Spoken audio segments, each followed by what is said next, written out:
La leyenda del Puente de los Suspiros, Perú.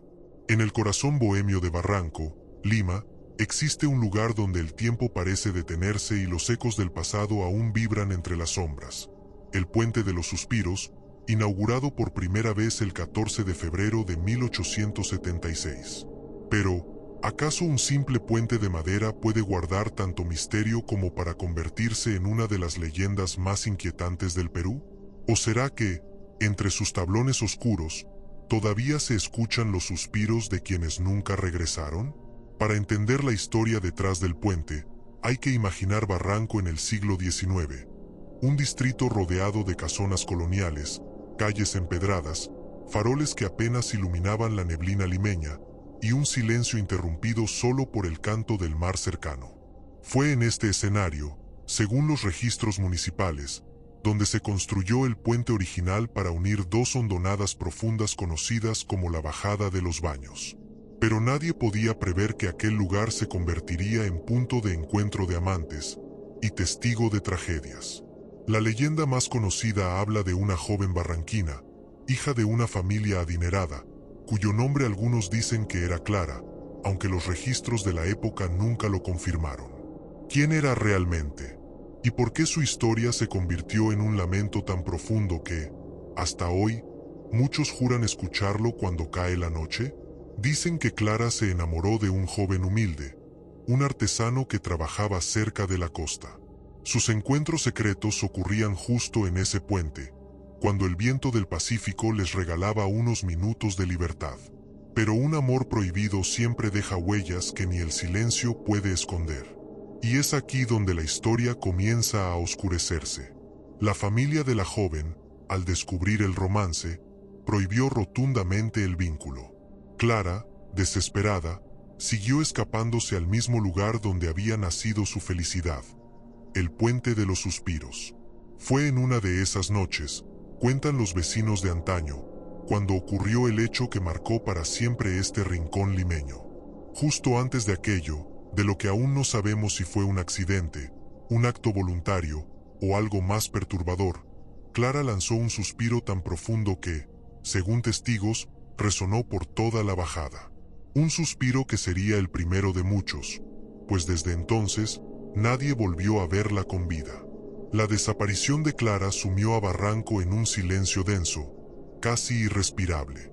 Al amanecer, algunos pescadores aseguraron haber visto una figura blanca descendiendo por la Bajada de los Baños, justo bajo el puente, pero cuando intentaron acercarse, ésta se desvaneció como si fuera humo arrastrado por la brisa marina. ¿Había sido Clara o una advertencia?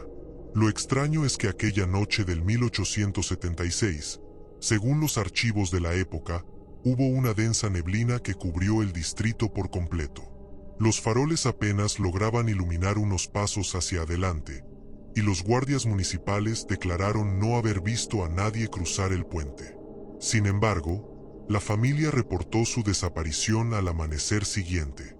¿Cómo podía una joven simplemente desvanecerse sin dejar rastro en un pueblo tan pequeño? Los vecinos comenzaron a contar historias. Algunos afirmaban que escucharon un crujido fuerte en el puente, como si uno de sus tablones hubiera cedido bajo el peso de alguien. Otros decían haber oído un grito lejano, ahogado, seguido por un último suspiro que el viento arrastró hacia el mar. Pero no hubo cuerpo, no hubo testigos directos, solo rumores y un puente que desde entonces parecía guardar más sombras que madera. El artesano, al enterarse de la desaparición, fue señalado de inmediato. Lo interrogaron durante días, aunque no existía prueba alguna en su contra. Él mismo juró haber pasado toda la noche trabajando, martillando una pieza encargada por un visitante extranjero. Pero aquí surge otra duda inquietante. ¿Por qué esa pieza jamás apareció entre sus pertenencias cuando registraron su taller? ¿Había mentido? ¿O alguien más estuvo con él aquella noche? El distrito, temeroso, comenzó a considerar el puente como un lugar maldito. Y, sin embargo, cada noche, cuando la niebla descendía, muchos vecinos afirmaban escuchar el mismo sonido, un suspiro largo, triste, que parecía provenir del centro mismo del puente. Y justo cuando Barranco empezaba a acostumbrarse a aquel lamento nocturno, ocurrió un segundo suceso que reavivó el misterio. El segundo suceso tuvo lugar apenas 2 semanas después de la desaparición de Clara, en el mismo 1876, cuando el distrito aún vibraba de miedo y rumores. Una anciana llamada Doña Matilde Perales, registrada en los censos de Barranco de aquella época, aseguró haber visto, desde la ventana de su casona, a una figura femenina cruzando el puente pasada la medianoche. Pero aquí viene lo inquietante. Doña Matilde llevaba años sin poder caminar, mucho menos descender hasta la bajada de los baños. Su testimonio, aunque increíble para algunos, coincidía exactamente con lo que otros vecinos dijeron haber escuchado esa misma noche, esos suspiros prolongados que parecían sacudir la madera del puente. Lo más perturbador es que la anciana no solo habló de una presencia. No estaba sola, dijo al día siguiente a los guardias municipales. Alguien la seguía, una sombra más alta, más oscura, algo que el farol no podía iluminar. Los guardias, temerosos de alimentar la histeria, no incluyeron esa segunda figura en su informe. Sin embargo, la noticia corrió como fuego por las calles empedradas. Los habitantes comenzaron a preguntarse, ¿había alguien más involucrado en la desaparición de Clara? ¿O doña Matilde había visto un eco del pasado, una repetición fantasmal de la tragedia? Para intentar calmar a la población, el municipio ordenó revisar la estructura del Puente de los Suspiros. El informe técnico de aquel febrero mencionó un detalle que muchos pasaron por alto. Se encontró una parte de la baranda desgastada, como si alguien se hubiera sostenido con fuerza, o como si hubiese sido empujada. Pero no había huellas, ni ropas rasgadas, ni indicios claros de un accidente. La pregunta que todos temían empezó a tomar forma. ¿Fue Clara víctima de un acto violento? Y si fue así, ¿por qué nunca apareció su cuerpo en los alrededores del acantilado o en las aguas del Pacífico? Sin respuestas, el misterio creció. Y justo cuando Barranco empezaba a acostumbrarse al miedo, se registró un tercer y sorprendente evento que daría más fuerza a la leyenda. Un evento que involucró al propio artesano y que cambiaría su destino para siempre. El tercer suceso, el que marcó definitivamente la vida del artesano y el futuro del puente, ocurrió la noche del 3 de marzo de 1876. Ese día, el joven, consumido por la culpa y la sospecha que caía sobre él, decidió dirigirse solo al Puente de los Suspiros. Algunos testigos lo vieron caminar con paso tembloroso, como si luchara entre el miedo y la necesidad de encontrar respuestas. Dicen que llegó al puente cerca de las 11:40 de la noche, cuando la neblina empezaba a descender y el suave rumor del mar envolvía la bajada. Se detuvo en el centro, justo donde él y Clara solían encontrarse. Llevaba consigo una pequeña caja de madera, tallada por sus propias manos. ¿Era un recuerdo? ¿Una ofrenda? ¿O simplemente algo que esperaba dejar atrás para siempre? Fue entonces cuando ocurrió algo que aún divide a los historiadores y creyentes. El artesano aseguró haber escuchado el susurro de una voz femenina detrás de él. No un lamento, no un grito, sino su nombre pronunciado con dulzura. «Ven». Se giró de inmediato, pero no vio a nadie. Lo único que percibió fue un movimiento leve en la baranda del puente, como si alguien acabara de apoyarse allí. El viento sopló más fuerte, y según su testimonio posterior, un suspiro, idéntico al que algunos dijeron escuchar la noche de la desaparición, recorrió toda la estructura de madera. Los guardias encontraron al artesano horas después, desmayado en el suelo del puente. La caja que llevaba había desaparecido y él insistía, con voz quebrada, en que Clara había estado allí. Lo más desconcertante es que nadie lo contradijo, porque varios vecinos afirmaron haber visto, desde la lejanía, una figura femenina envuelta en niebla, de pie justo detrás de él. A partir de esa noche comenzaron las versiones más oscuras. Algunos decían que Clara estaba atrapada entre este mundo y el otro. Otros, que su espíritu buscaba justicia y trataba de revelar lo que realmente sucedió en el puente. Pero también hubo quienes afirmaron que la sombra que doña Matilde vio aquella madrugada seguía rondando el lugar, una presencia que no pertenecía a Clara. Y entonces ocurrió el hallazgo que cambiaría por completo el rumbo de la leyenda. Un objeto recuperado en un sitio inesperado, relacionado directamente con la caja que el artesano había perdido. El hallazgo ocurrió 2 días después, el 5 de marzo de 1876, cuando un pescador llamado don Ricardo Verástegui, conocido por trabajar al amanecer en la zona, descubrió un pequeño objeto flotando cerca de las rocas bajo el acantilado. Al levantarlo del agua, notó que se trataba de una caja de madera tallada, exactamente del mismo tipo que el artesano fabricaba.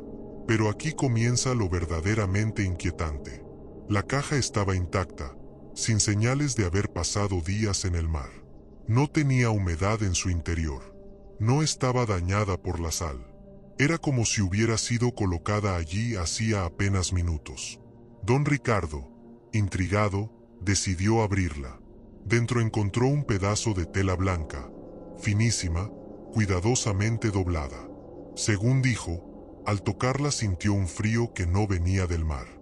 Lo extraño es que ese tipo de tela solo se utilizaba en vestidos de jóvenes pertenecientes a familias acomodadas de Barranco, lo cual coincidía con la condición social de Clara. Sin embargo, había algo más. La tela estaba rasgada en un extremo, como si se hubiera desprendido al forcejear o al ser atrapada en algo durante una caída. Al enterarse del hallazgo, los guardias llevaron la caja al artesano. Cuando la vio, se derrumbó. Aseguró que esa caja era la misma que él había llevado al puente la noche en que perdió el conocimiento. ¿Cómo había llegado hasta el mar? ¿Y por qué se encontraba en tan perfecto estado? Los rumores estallaron de nuevo. Algunos vecinos afirmaron que lo que don Ricardo había visto no era solo un objeto físico, sino un mensaje. Otros, más supersticiosos, aseguraron que la presencia que rondaba el puente había querido que la caja fuese encontrada, quizás para señalar el lugar donde Clara habría caído, si es que realmente cayó. Pero lo que más perturbó al distrito sucedió esa misma noche. Varios habitantes de Barranco reportaron haber escuchado un suspiro intensísimo, más largo y profundo que los anteriores, que recorrió toda la bajada de los baños. Algunos incluso dijeron que temblaron los postes del puente. El municipio, alarmado por la cantidad de reportes, decidió enviar una comisión nocturna para vigilar el lugar. Lo que vieron, y que nunca incluyeron completamente en sus informes, alimentaría aún más el misterio del puente. La comisión municipal llegó al Puente de los Suspiros la noche del 6 de marzo de 1876, armada únicamente con faroles de aceite y una libreta para registrar cualquier incidente. Eran 5 hombres, entre ellos el inspector Alejandro Mogrovejo, cuyo nombre aparece efectivamente en documentos del archivo de Barranco de aquel año. Su misión era clara: vigilar el puente y comprobar si los rumores eran simples supersticiones, o si realmente estaba ocurriendo algo fuera de lo común. Cuando el reloj marcó las 11 de la noche, la neblina empezó a espesarse, creando una cortina que apenas dejaba ver la baranda del puente. Los hombres avanzaron lentamente, atentos a cualquier movimiento. El silencio era tan profundo que podían escuchar el eco de sus propios pasos sobre la vieja madera. Y entonces, sin previo aviso, un suspiro se extendió por todo el puente. Un suspiro tan largo, tan frío, tan humano, que los faroles parpadearon como si una fuerza invisible les robara el aire. Los 5 hombres se detuvieron al instante. ¿Escucharon eso?, susurró uno de los vigilantes, aunque todos sabían que sí. Era imposible no haberlo oído. Lo siguiente que ocurrió fue aún más inexplicable. La temperatura descendió de golpe.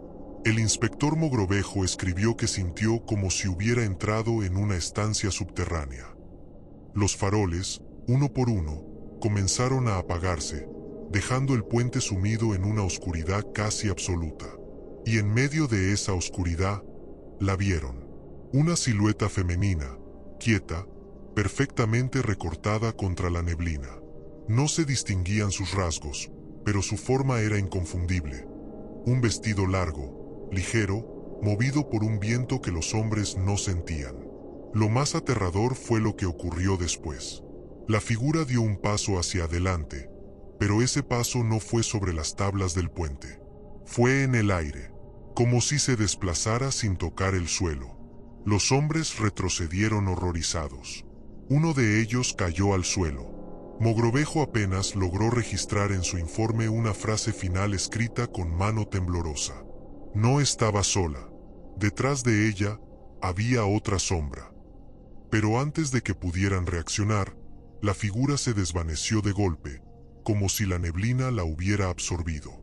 En ese mismo instante, todos escucharon un último suspiro, tan profundo que les hizo vibrar el pecho, seguido de un estruendo seco que retumbó bajo el puente. Cuando encendieron los faroles nuevamente, la baranda del puente presentaba una marca nueva, como si unas manos invisibles se hubieran aferrado con fuerza. Tras la experiencia vivida por la comisión municipal, el distrito de Barranco cayó en un estado de pánico silencioso. Los habitantes empezaron a evitar el puente al caer la noche, y algunas familias incluso cerraban sus ventanas que daban hacia la bajada de los baños, temiendo ver o escuchar aquello que rondaba entre la neblina. Pero las autoridades no podían ignorar lo ocurrido. El inspector Alejandro Mogrovejo fue convocado días después para ampliar su informe.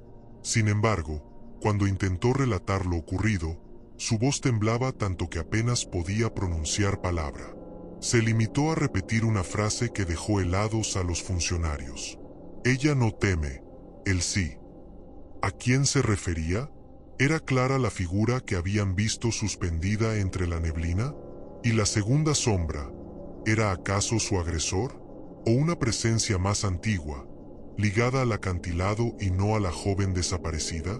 A partir de ese día comenzaron a surgir testimonios nuevos, algunos tan extraños que parecían imposibles de inventar. Una violinista que vivía cerca del puente aseguró haber oído, durante una madrugada, un suspiro acompañado de un llanto contenido, como de una mujer joven. Un pescador afirmó haber visto un resplandor tenue sobre el puente, justo antes de que una ráfaga de viento helado le obligara a retirarse. Pero fue el relato de un niño de 10 años, llamado Pedro Aste, el que más perturbó a la comunidad. El pequeño dijo que, mientras jugaba cerca del puente durante la tarde, cuando supuestamente no ocurría nada sobrenatural, vio una silueta femenina parada bajo el puente, mirando hacia el mar. Pensando que era una mujer real, el niño se acercó, hasta que notó que algo no estaba bien. No tenía sombra, dijo a su madre, totalmente pálido, y al parpadear, la mujer desapareció como si nunca hubiera estado allí. Este testimonio provocó un nuevo debate. ¿La presencia no solo aparecía de noche, sino también de día? ¿O fue el niño testigo de algo que los adultos no podían percibir? Con tantos rumores creciendo, el municipio decidió reforzar la vigilancia, pero hubo un hecho que nadie pudo ocultar. El puente comenzó a presentar daños inexplicables. Llagas en la madera, marcas de manos, tablones que crujían aunque no hubiera nadie sobre ellos. Todo indicaba que las dos presencias descritas por la comisión seguían allí. Uno de ellos atrapado en un lamento eterno, y el otro acechando desde la sombra. Fue entonces cuando un nuevo documento salió a la luz, uno que cambiaría el rumbo de la investigación. Una carta escrita por Clara días antes de su desaparición, encontrada en una antigua casona barranquina. La carta fue descubierta por casualidad el 12 de marzo de 1876, cuando la familia de Clara, en un intento por comprender lo sucedido, decidió revisar los objetos que ella guardaba en su pequeño escritorio. Entre cuadernos de caligrafía, cintas de encaje y un misal antiguo, encontraron un sobre delgado, sin sello, dirigido simplemente a quien pueda entender mi silencio. La caligrafía era inconfundible, delicada, precisa, propia de una joven educada en las costumbres de la Lima decimonónica. Pero el contenido de la carta decía mucho más que cualquier palabra escrita antes por Clara. Decía así: si algún día desaparezco, no piensen que ha sido por cobardía. He sentido por semanas que alguien me sigue cada vez que cruzo el puente. No es él, mi amado, a quien temía mi padre. Es una presencia que no puedo explicar. He oído pasos que no son pasos, respiraciones que no son de ningún ser vivo. Si algo me ocurre, sepan que no fue un accidente. La familia, horrorizada, entregó la carta al municipio. Pero el inspector Mogrovejo fue aún más perturbado por la línea final del mensaje. Y si escuchan mi suspiro, no huyan. No estoy sola. La carta confirmaba lo que la comisión municipal había presenciado. Había dos presencias en el puente desde antes de la desaparición de Clara. La pregunta era, ¿quién era la segunda sombra? Porque si no se trataba del artesano, ni de un vecino, ni de un familiar, ¿de dónde provenía esa figura oscura que la joven había sentido acechándola? Algunos historiadores locales empezaron a recordar relatos antiguos, previos incluso a la construcción de 1876. Se hablaba de un forastero que, décadas atrás, había caído desde el barranco en circunstancias misteriosas. Otros mencionaban a un sacerdote que desapareció sin dejar rastro mientras trataba de bendecir la zona. ¿Podría esa sombra pertenecer a uno de ellos? ¿O era algo más antiguo, algo arraigado al acantilado desde tiempos precoloniales? Fuera cual fuera la verdad, el comportamiento del puente comenzó a intensificarse después del descubrimiento de la carta. Los suspiros se volvieron más frecuentes, las apariciones más nítidas y la neblina más densa. Y entonces ocurrió un hecho que nadie pudo negar, porque fue presenciado por tantas personas que quedó registrado incluso en periódicos locales. La noche en que toda Barranco escuchó un mismo suspiro al unísono, como si el puente entero respirara. La noche del 18 de marzo de 1876 quedó grabada para siempre en la memoria de Barranco. A las 10:27 de la noche, según registros del antiguo periódico El Comercio, ocurrió uno de los fenómenos más inquietantes jamás reportados en el distrito. La neblina cayó de manera súbita, espesa como un manto sólido, cubriendo por completo el puente de los Suspiros y la bajada de los Baños. Las lámparas públicas parpadearon al mismo tiempo, como si una corriente invisible hubiera atravesado todo el barrio. Y entonces, sucedió. Se escuchó un suspiro, pero no uno aislado, como los que los vecinos ya temían. Este suspiro fue monumental, profundo, prolongado, tan fuerte que vibraron las ventanas de las casonas coloniales. La gente salió de sus hogares alarmada, creyendo que un temblor había sacudido la costa. Sin embargo, no había movimiento en la tierra, solo en el aire. Los testigos describieron aquel sonido como una mezcla entre un lamento humano y el resuello del viento en los acantilados, pero ninguno pudo negar que tenía una dirección clara, venía del puente. Y lo que se vio después confirmó que no era un fenómeno natural.